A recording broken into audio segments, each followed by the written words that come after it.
Et bonjour, ici Sébastien, j'espère que vous allez bien. Nouvelle présentation aujourd'hui, nouvelle critique en fait. Je veux vous parler du jeu Yokai Laylee and the Impossible Lair. Voilà, je vais vous montrer un peu plus près, voilà.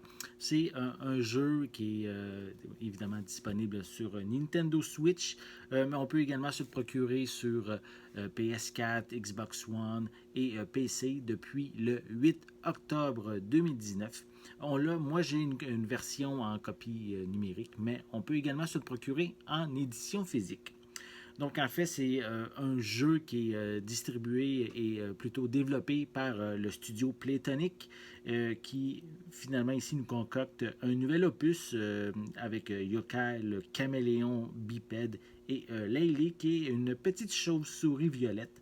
Et encore cette fois-ci, on a le vilain Capital B qui est de retour. Cette fois-ci, il a inventé une machine qui est capable de contrôler l'esprit des abeilles. Et son but, évidemment, est de conquérir le Domiel royal. Et c'est évidemment aux deux héros d'être en charge de les sauver. Donc, dès le début, on a la chance d'affronter. Le boss final, c'est quand même ici une particularité intéressante. On peut immédiatement aller au boss final, mais évidemment, c'est très, très difficile. Hein? C'est difficile parce qu'on n'a pas de protection, en fait. C'est justement, en fait, le but de notre quête principale.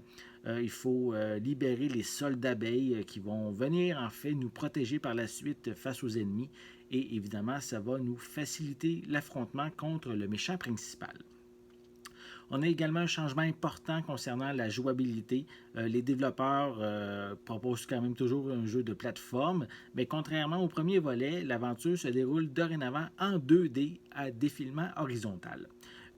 La carte qui regroupe les différents niveaux, tant qu'à elle, est en 3D vue de haut, et cette carte-là nous permet de visiter les différents niveaux en entrant à l'intérieur des pages d'un livre. Il faut fouiller aussi un petit peu partout dans les niveaux, pas nécessairement dans les niveaux, hein, sur la carte elle-même en tant que telle, comme dans des grottes. Il faut également parler à différents personnages afin de réussir à dévoiler de nouvelles zones. Et de plus aussi, on peut effectuer certaines actions au niveau de la carte et ça va avoir des conséquences à l'intérieur du niveau lui-même, ce qui le rend différent justement lorsqu'on va faire un second passage dans ce même niveau-là. La maniabilité du jeu est quand même assez facile. On peut sauter, planer légèrement grâce à Laylee. On peut donner des coups de queue grâce à Yoka, en plus de pouvoir faire des roulades. Et lorsqu'on est les deux ensemble, mais on peut atterrir brusquement au sol. De plus aussi, si notre compagnon volant gravite autour de nous après qu'on s'est fait toucher par un ennemi, mais on a quelques secondes pour le rattraper. Et si par malchance on n'y arrive pas, mais il suffit de trouver une des nombreuses clochettes qui sont dans les niveaux pour le faire revenir assez rapidement. En fait, si on prend bien notre temps, si on regarde bien qu'est-ce qu'il y a à l'écran, le jeu demeure assez facile et aussi en même temps très agréable à parcourir. Et en plus, on a des nombreux checkpoints qui nous évitent évidemment de devoir recommencer au début. Ceux qui désirent tout collecter, mais vous allez en avoir pour votre argent car il y a de nombreux bonus à récupérer. Il y a des plumes aux multiples couleurs dont certaines demandent un petit peu plus de travail pour être découvertes. Elles servent à débloquer certains endroits du monde principal en plus de servir de monnaie pour se procurer des fioles magiques qui permettent de faire virevolter plus longtemps Laylee à proximité ou également à améliorer nos capacités en fait. Par contre, j'ai trouvé qu'il y en avait certaines de ces fioles-là qui étaient plutôt inutiles, même à un certain point désagréables, comme les changements de contrôle qu'on peut avoir sur les boutons de notre manette.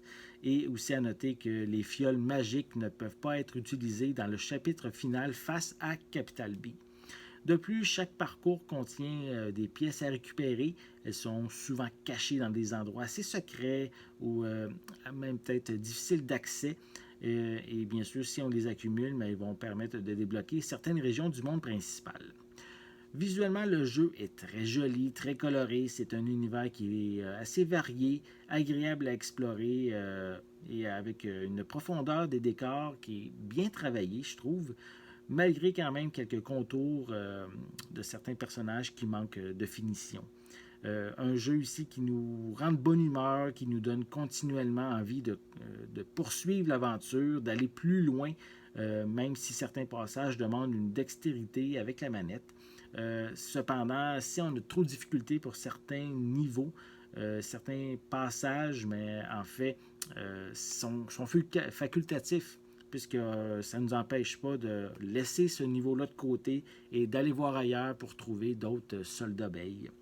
Yooka-Laylee and the Impossible Lair, je trouve que c'est un jeu qui est riche en contenu, avec quand même bien des bonus. Les niveaux changent selon nos actions dans le monde principal. C'est quelque chose que j'ai bien apprécié. C'est le fun de pouvoir redécouvrir un niveau différemment. On a des quêtes annexes, aussi des défis à faire en discutant peut-être avec certains personnages. Et malgré quand même certains points faibles comme un visuel qui manque de finition pour certains segments, l'absence de multijoueurs et aussi un temps de chargement quand même assez long, il y a quand même de quoi se divertir pendant de nombreuses heures. Donc, on s'ennuie pas avec ce jeu-là. C'est pour ça que je lui donne la note de 8 sur 10. J'espère que vous avez aimé cette vidéo. Si c'est le cas, n'hésitez pas à mettre un pouce en l'air, à laisser des commentaires. Dites-moi, est-ce que vous avez déjà joué à ce second volet de Yooka-Laylee ou peut-être même le premier volet? J'ai hâte de savoir qu'est-ce que vous avez à dire à ce sujet. N'oubliez pas non plus de vous abonner à ma chaîne afin de rester à l'affût de mes prochaines capsules. En attendant, je vous souhaite une bonne journée, une bonne soirée. Je vais être de retour très bientôt. À la prochaine!